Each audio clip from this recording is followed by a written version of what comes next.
Life, existence, and all we know is ultimately meaningless in the constant march of the universe. Everything we know and love will be dust and ashes, so what's the point of it all? Why not take the apathetic route and peacefully wait our demise? Why fight at all? It's pointless to think of the meaninglessness of life. All we can do is just live. Right? In Honkai Star Rail, the eons are the game's closest representation to gods. They preside over various aspects of life, concepts, and what we cannot comprehend. Hi, I'm Seraph Lore, and welcome to my series on the eons of HSR, where I cover information about the eons past, present, and speculate on their futures as they become relevant to the current narrative. Today, we'll be looking at the eon of Nihility, the staring void themselves, IX. Currently, we have no idea who or what IX was before eonhood, and there's no recorded moment which could have led to their birth. They just appeared. IX is the embodiment of apathy and despair, and yet is rather peaceful for an eon. Because they believe their own existence to be meaningless, they do not take action or even make decisions.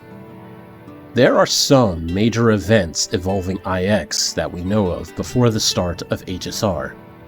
The first is the incident in which members of the Annihilation Gang plotted to assassinate IX. These individuals were never heard from again, but they were granted power by another eon to at least try to do it. The eon in question was Aha, the Elation, who helped the Annihilation Gang because they thought it'd be fun. The second incident involves Izumo, the home planet of Acheron, the Self-Annihilator.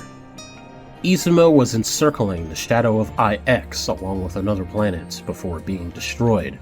These shadows are unintended creations of the Nihility and just happen to exist when space-time curvature is at its most extreme. Scholars believe that people who survive the shadow of IX end up becoming self-annihilators, and from what we understand so far, all self-annihilators are considered emanators of the Nihility. As of patch 2.1, we have not met IX, but we are aware of the multiple factions under the Nihility: the Doctors of Chaos, Device IX, and the Self-Annihilators. The Doctors of Chaos are a faction that actively resists the philosophy of the Nihility, and instead aim to prove that existence has meaning to IX. Even though their attempts may seem paradoxical, they revolt against that meaninglessness regardless, even if none of them achieve their goals. Device IX is the most mysterious of the factions. No one has ever seen a member of Device IX, and the only evidence of their existence is the dark web they allegedly maintain. This is in-universe speculation, but it is believed that Genius Society No. 4, Polka Kakamond, may be involved in this faction. The final faction we are aware of are the Self-Annihilators. As I said previously, there are those who survive the shadow of IX and gain extraordinary power from it. As it stands, we can hardly call it a faction, more like unfortunate individuals who accidentally became emanators. Members of the Self-Annihilators suffer a bevy of conditions and illnesses: memory loss, mental degradation, and they may even lose their corporeal bodies. There are Self-Annihilators who view their powers as a curse, and seek out the Doctors of Chaos in order to break free from the Nihility, or at least cure others of the influence. The future regarding the Nihility currently remains unknown.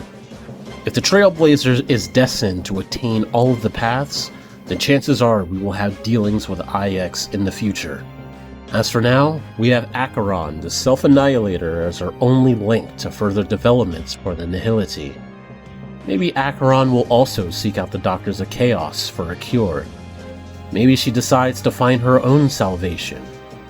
Or maybe her powers will swallow her up, and she'll lose everything she has left to the Nihility. It'll be interesting to see what happens to her in the future.